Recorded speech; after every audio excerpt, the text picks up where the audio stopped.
खबरों के लिए आज तक, अफवाहों के लिए कोई। आज तक सबसे तेज। राजनीति में कब क्या उलटफेर हो जाए कोई सोच नहीं सकता। कौन नेता कब किसका साथ छोड़कर किसका हाथ थाम ले, ये भी आम आदमी की सोच से परे है। इन दिनों पश्चिम बंगाल में चुनावी हलचल तेज है और ऐसे वक्त में ऐसा ही कुछ देखने को मिल रहा है। बड़ी खबर ये है कि बीजेपी के वरिष्ठ नेता रहे यशवंत सिन्हा ने टीएमसी का दामन थाम लिया है, जिससे सियासी गलियारों में उनकी चर्चा जोरों पर है। चर्चा हो भी क्यों ना, क्योंकि यशवंत सिन्हा सियासत के मैदान के वो खिलाड़ी हैं जिनका सियासी सफर बीजेपी के उद्भव से पहले शुरू होता है और सियासत में अपनी खास पैठ बनाने वाले सिन्हा को वित्त मंत्री से लेकर विदेश मंत्री जैसे बड़े पदों की जिम्मेदारी मिलती है। यशवंत सिन्हा लंबे वक्त से बीजेपी से नाराज चल रहे थे। वो लगातार पार्टी के खिलाफ बयानबाजी करते नजर आए और आखिरकार उन्होंने पार्टी बदलने का फैसला ले ही लिया। बंगाल चुनाव से ठीक पहले टीएमसी में एंट्री लेते वक्त भी यशवंत सिन्हा ने बीजेपी पर जोरदार हमला बोला और आज की बीजेपी की तुलना वाजपेयी के जमाने की बीजेपी से कर डाली। मैं था बीजेपी में, किस बीजेपी में था? अटल बिहारी वाजपेयी की बीजेपी में था। उस बीजेपी में और आज के बीजेपी में क्या अंतर है, यह भी मैंने मीडिया वार्ता में बिल्कुल स्पष्ट किया। उसको अगर आपने रिकॉर्ड किया होगा तो वहां से ले लीजिएगा। दूसरी बात, तृणमूल कांग्रेस क्यों? बहुत लोगों को आश्चर्य हुआ कि तृणमूल कांग्रेस क्यों ज्वाइन कर रहे हैं। इसलिए ज्वाइन कर रहे हैं तृणमूल कांग्रेस क्योंकि तृणमूल कांग्रेस आज एक बहुत ही भयानक संघर्ष में है बंगाल में बीजेपी के साथ।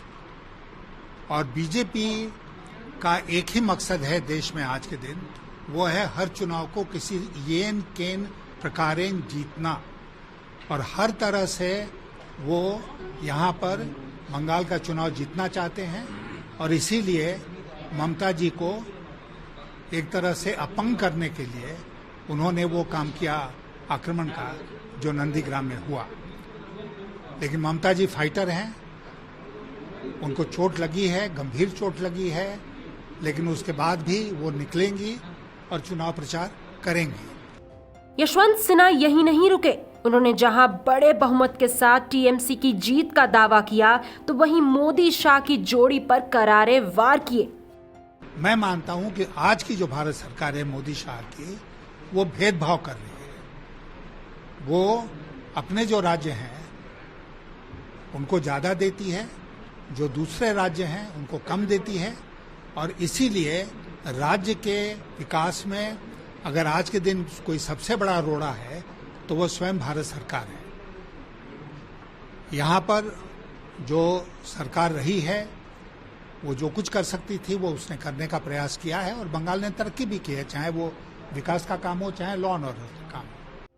यशवंत सिन्हा के सफर की बात की जाए तो राजनीति में एंट्री लेने से पहले 24 साल आईएएस रह चुके हैं। सिन्हा ने 1984 में सियासत में एंट्री ली। जनता पार्टी से राजनीति की शुरुआत करने वाले यशवंत 1988 में राज्यसभा सदस्य चुने गए, जिसके बाद साल 1989 में जनता दल बनने पर उन्हें पार्टी में महासचिव बनाया गया। साल 1990 से 1991 तक चंद्रशेखर की सरकार में वो वित्त मंत्री बनाए गए। इसके बाद उन्होंने बीजेपी के साथ अपना सफर शुरू किया।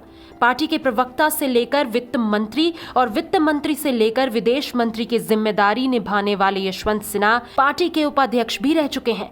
लेकिन साल 2009 में उन्होंने पार्टी के उपाध्यक्ष पद से इस्तीफा दे दिया था। यशवंत सिन्हा ने साल 2018 में बीजेपी को छोड़ दिया था, जिसके 2 साल बाद अब उन्होंने टीएमसी का दामन थाम लिया है।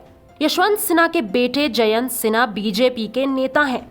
जब उनसे पिता के टीएमसी में शामिल होने को लेकर सवाल किया गया तो उन्होंने साफ साफ कह दिया कि बंगाल में बड़ा परिवर्तन होने वाला है और चुनाव को बीजेपी ही जीतेगा। वो प्रश्न आपको उनसे पूछना चाहिए, लेकिन ये बिल्कुल स्पष्ट है कि बंगाल में औसत परिवर्तन होने वाला है और भारतीय जनता पार्टी चुनाव है और नेताओं के अपने अपने दावे हैं। अपने जमाने में सियासत के माहिर खिलाड़ी रहे यशवंत सिन्हा अब 83 साल के हो चुके हैं। देखना होगा कि उनके दांव से टीएमसी को कितना फायदा और बीजेपी को कितना नुकसान होता है। न्यूज़ तक ब्यूरो।